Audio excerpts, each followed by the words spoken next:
Halo?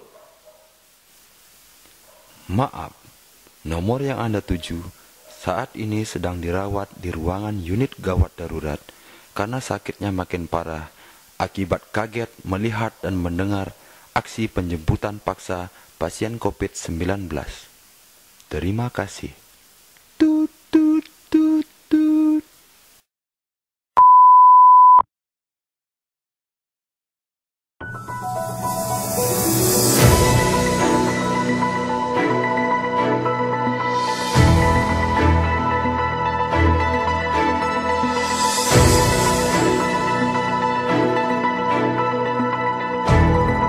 Kisah pernikahan yang bermahar, sendal jepit dan air putih. Seorang anak ingin menunjukkan rasa sayang kepada ibunya dengan cara mencurhatkan perasaannya ke kepolisian di Praia. Walaupun ibunya divonis pasien positif COVID-19, tapi sang anak bersikukuh menjemput paksa jenazah ibunya ke rumah sakit umum daerah Kota Mataram. Selamat tidur pemirsa, selamat datang di Liputan 69. Kali ini saya akan menemani beberapa menit Anda ke depan dengan berita-berita yang tidak perlu Anda percaya. Bersama saya Silvano de Aguero Warawiri Kukuku, inilah Breaking News. Harusnya ada bumper nih. Jeng jeng jeng, jeng jeng jeng, editor, jeng jeng jeng.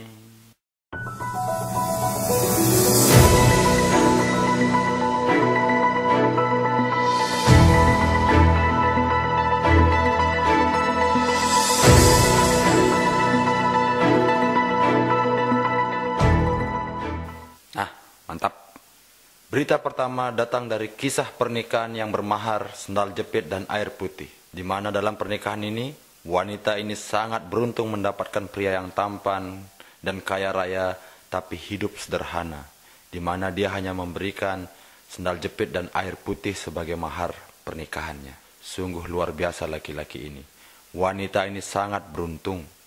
Di mana lagi menemukan laki-laki yang sudah berpengalaman 4 kali menikah, kaya raya tapi sederhana. Berita ini pun membuat kaum-kaum wanita jomblo berteriak histeris. Di mana lagi mencari laki-laki seperti ini? Sungguh luar biasa laki-laki ini. Dia rela mengorbankan semua demi wanita ini. Menurut penjelasannya, wanita ini merupakan seorang model dan laki-laki ini merupakan seorang fotografer. Di mana setelah pernikahan ini mereka ingin membuat YouTube dan mulai mencari rezeki di dunia per-YouTubean. Apakah pernikahan ini semacam sebuah konten YouTube? Apakah ini prank? Apakah Anda berdoa itu prank?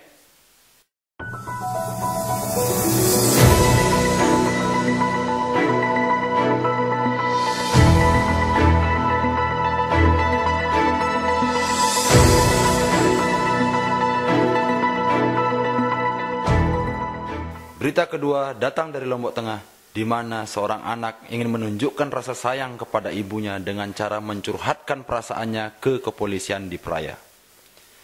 Dalam video tersebut terlihat sekali anak ini sangat sayang kepada ibunya, sehingga Pak Polisi yang terhormat pun ingin menyumbangkan sepeda motor terhadap anaknya. Sungguh luar biasa rasa sayang anak kepada ibunya ini. Bermaksud untuk membalas jasa yang dilakukan oleh anak kepada ibunya, sang ibu pun ingin melakukan hal yang sama, di mana dia juga ingin mencurhatkan perasaan sayang kepada anaknya ke kepolisian daerah NTB. Sangat luar biasa keluarga ini. Hanya karena tanah warisan dan sepeda motor, mereka sampai mencurhatkan di kantor kepolisian. Seandainya saja di Lombok ini ada rumah Uya dan Mama Dede, mungkin polisi tidak repot.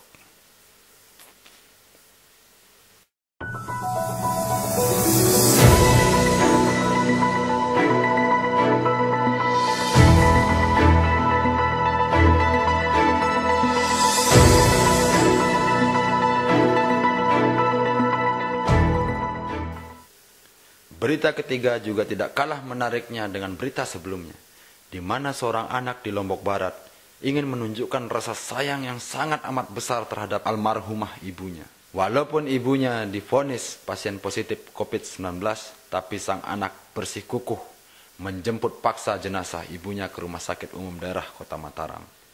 Melihat aksi anak ini yang sangat berbakti terhadap orang tuanya, para tetangga, pihak keluarga dan warga di sana pun ikut menjemput jenazah dari ibu anak tersebut. Di samping itu, melihat aksi sosial dan semangat gotong royong masyarakat ini, supir taksi pun ikut mengangkut jenazah ibu anak tersebut dan rela dikarantina selama 14 hari dan kemungkinan sementara waktu tidak bisa mencarikan nafkah untuk keluarganya. Semoga supir taksi ini dapat bantuan dari pemerintah.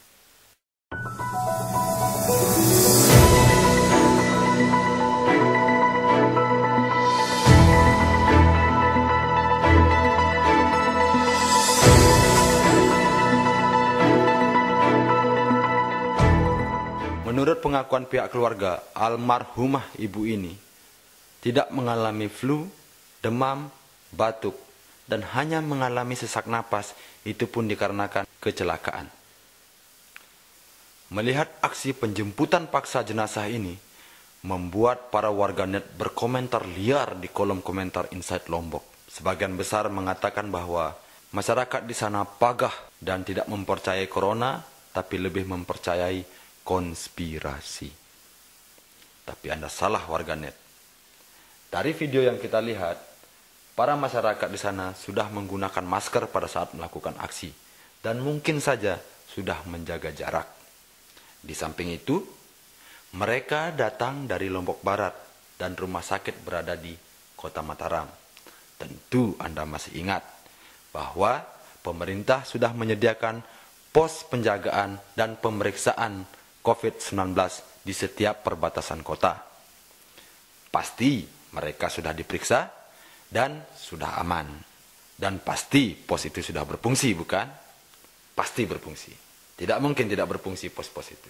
Saya yakin pasti berfungsi. Kalau Anda lewat dan melihat itu tidak berfungsi, mungkin pada saat itu yang bertugas sedang beristirahat.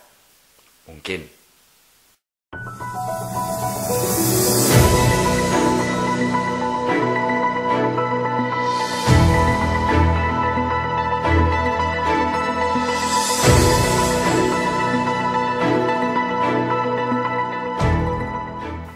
Untuk memperjelas berita yang kurang jelas ini, saya sudah terhubung dengan pasien yang berada di Rumah Sakit Umum Daerah Kota Mataram yang kebetulan melihat aksi tersebut secara langsung.